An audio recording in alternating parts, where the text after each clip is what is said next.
Maayong gabi kaninyong tanan mga kaigsuunan. Welcome sa sumpay sa ato ang mensahe, Christians and Endurance. Gisugdan na kini nato sa atong midweek prayer meeting. Apan ni karon ang ikaduha nga bahin ug sa gihapon mo basa ta dinhi sa Hebrews chapter 10 verses 32 up to 34. But call to remembrance the former days in which, after you were illuminated, ye endured a great fight of afflictions, partly whilst you were made a gazing stock, both by reproaches and afflictions, and partly whilst ye became companions of them that were so used. For ye had compassion of me in my bonds, and took joyfully the spoiling of your goods, knowing in yourselves that ye have in heaven a better and an enduring substance. Ang Dios magapanalangin sa iyang mga pulong nga atong gibasa. Mga kaigsunan, din nato makita ang sitwasyon sa mga Kristohanon. Matud pa sa magsusulat nining maong libro.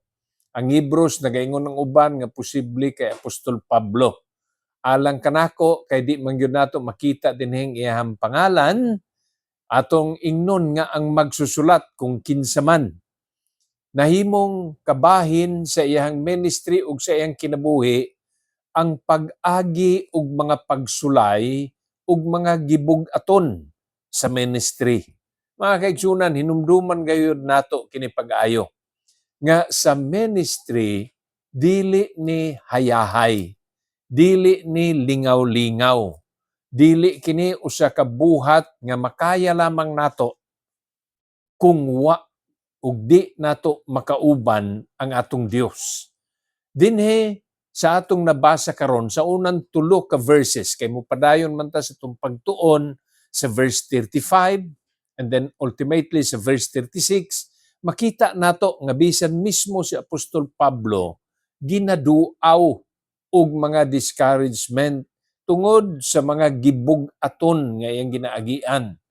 Apan iyang giila dinhi unsa ang angayan niyang pagahimuon nga kung moabot ning maong mga panahon, disappointments, discouragements, frustrations, atong hinumduman ang mga panahon di nakita nato ug padayon nato makita niya di ni nagakaundang ang pagkamaayo, ang pagkapuno sa grasya, maingon man ang pagkapuno sa gugma sa atong Dios. Remembering the former days. I-picture, igsuon, ang usa ka Kristohanon o ikaw kaniadto. Sa pagsugod na ang kainiton, magpaabot nga kanus na pod ang sunod Domingo, kanus na pod ang sunod fellowship, kanus na pod makauban ang mga igsuon sa pagtuo, hangtod nga may abot ang panahon sa kalaay. Unya di na kayo exciting ang mga Domingo. Di na kayo exciting ang mga fellowship, murag na ritual na. Unya ang panimbahon murag seremonyas na lang, diha ra kutob, unya wala na. Picture yourself or think maybe of someone nga ingon niini ang nahimong kaagi. Unya inigabot sa mga pagsulay, ayaw paghikalimti nga tungod nga naa gihapon ikaw karon na ang aton Dios nga mao ang nitabang nimo nga kaniadto nagpabilin karon na agihapon ug sa umaabot padayon siya nga mahimong Dios nato ug manunubos. Dinhi ilhon nato mga kaigsuonan ang importansya sa pagpadayon, steadfastness, faithfulness. Dinhi ato sabtun-an mga kaigsuonan unsa ang paglahutay kun endurance. Ang Kristohanon wa ni gisaaran nga og diha na mismo naa sa pagkakristohanon nga hanaw na ang mga suliran. Abi ninyo mga kaigsuonan, usahay gani magsunod-sunod pang suliran kay naa may ginatawag nga kaaway, adversary. O mismo mao ni ang buluhaton sa dautan, mao ni ang atong kaaway si Satanas, mao ang pagbabag sa atong nga mga ginahimo alang sa atong Dios.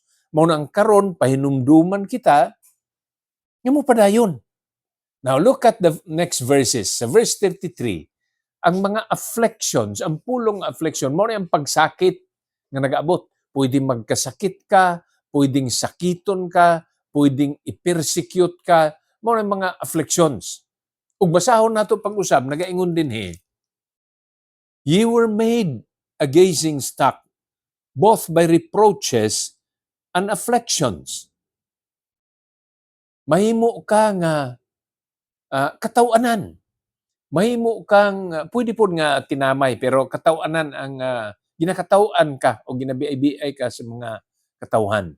Unya naghisgot sab dinhi mga pagpakaulaw, reproach ug ang ikatulong po nga gigamit mahimo sad ka nga moagi og mga kapaitan, afflictions, pwede ni nga mga balatian o mga sakit. Iyon ni ang gisulti ni Apostle Paul. Iyang naagian, pwede usab nato nga maagian, apan ang katuyuan ni Apostol Pablo, kung siya man ang nagsulat nining maong libro, o kung siya man ang writer nini, nga papahinumduman ikaw, igsuon, ug ako, nga inigabot nining maong mga panahon, dili ni panahon sa pag-undang, apan panahon kini nga mupadayon lamang gihapon. Nakakita na ba ikaw og lighthouse? Adunay sugilanon sa usa ka lighthouse sa Scotland. Dili man gyud ni common diri sa ato.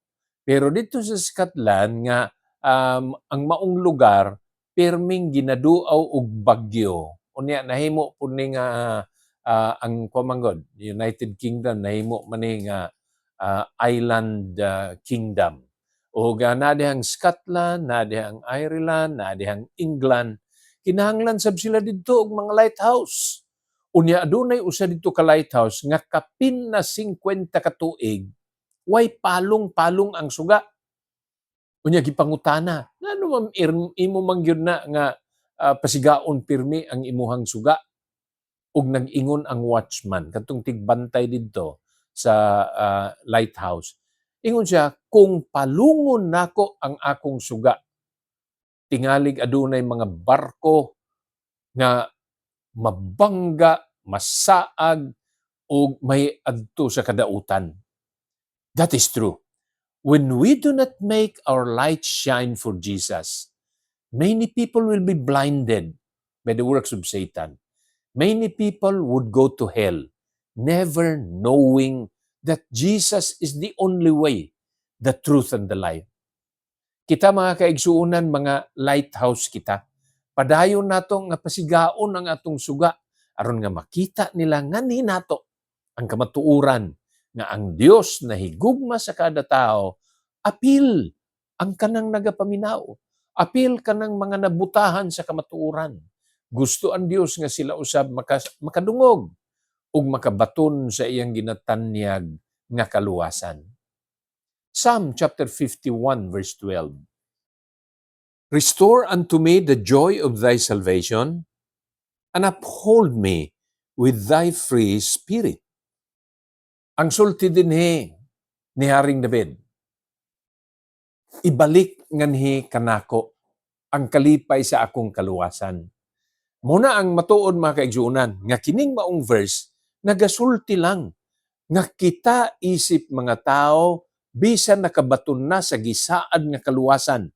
Timan ninyo mga kaigsuunan, sigurado ang kaluwasan nga ginatanyag ni Ginoong Hesukristo, o kung ikaw nakabaton kaniya, ikaw, ako, nga nagbaton kay Ginoong Hesukristo, nakabaton og kaluwasan.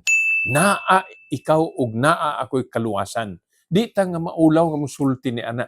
Saad ka na sa balaang kasulatan. Apan, niining maong gisaad nga kaluwasan, adunay mga panahon nga dangatan ta og pagduha-duha. Ang pagduha-duha, usa sa epektibong pamaagi sa kaaway. Aron nga ang ato nga testimonyo maapektuhan, ang ato nga mamahimo dili mutulin, mababagan, muhinay, kay magduha-duha naman. Muna epektibo na nga galamiton sa kaaway ang paghatag og pagduha-duha. Busa mga kaigsunan, ayaw ninyo pagduwa-duwai ang saad sa Ginoo tungod kay ang Dios nga nagtabang kaniadto mutabang gihapon karon. And God's grace that was enough before is still enough and sufficient for today, and it will be even in the future. Mao na ang ato nga angay hinumduman. Ang grasya sa Ginoo epektibo hantud karon, hantud sa umaabot. Mao na nga lahutay lang, padayon lang yun. God's grace for you today is still sufficient for the future. Philippians chapter 4 verse 19. But my God shall supply all your need according to His riches in glory by Jesus Christ. Una nako tiwason sa pag-explain kadtong naa sa Salmo 51:12 ganiha, akong idugang ang Pilipos 4:19. Nga ang sulti dinhi, ang atong Dios, ang ako ug ang imong Dios, pwede nga iyang tagbuon, may kakayahan, may kapabilidad, nga iyang tagbuon ang imo ug ang akong mga panginahanglan. But my God shall supply all my needs, all your needs. Busa kung naabot kini karon sa panahon, nagkulang ikaw og kusog, God can empower you. Kung naabot karon ang panahon, ikaw nagkasakit, pwede nga muhatag ang Dios og kaayuhan. Sa iyang kabubuton, naa siya kagahom sa paghimo niya na. Mao nang akong hagit nga na nimo, pag matinumanon, aron nga angayan ka sa tubag sa imong pagampo, alang sa kaayuhan. Kita mga tao, ug moabot yun ang panahon nga magkaluya ang atong lawas. Kabahin na sa ginatawag nato og human frailty. Ug tungod niya na, gawa sa pag-amping nato sa atong panglawas, hinumduman nato nga kumuabot mangyod ang balatian. Sangpit sa Ginoo because He is our healer and He is our helper. Karon mobalik kita sa Psalms chapter 51 verse 12. Diha adunay duha ka puong nga ato ang angayang hinumduman sa panahon nga nagmaluya, sa panahon nga nagpangluya. Di lang weak ha, apan na discouraged or dismayed, naluya ug nagpangluya. Ay kalimot, pwede nga ang Dios maibalik niya ang imong kadasig. And that is the word, restore. Wa na, pero balikan ka sa Ginoo, He will restore. Unya, ang ikaduhang puong nga naa diha, kanang pulong nga nag-ingon uplift. Pwede ka niyang sapnayon. Pwede kitang kargahon sa Ginoo. Pwede kita niyang alsahon. Ingon niya na ang mamahimo sa atong Ginoo. Ug gamanan siya. Kanang awit nga nag-ingon, leaning on the everlasting arms. Matuod ka na. Sa bukton sa Ginoo, naa ang way katapusan niyang kusog, may kapabilidad nga iyang ibalik ang atong kusog, ibalik ang atong kadasig, ihatag kanato ang paglaom. Mo na mga kinahanglanon nato. Because God is able to restore and that He can uplift us. Hinumdumi kini, igsuon. Inigduaw sa discouragement, look back on how the Lord helped you. Inigabot sa mga kakuyaw, look back on how the Lord gave you courage that until now, you are still not only existing, but you are still doing things that will give glory and honor to the name of the Lord.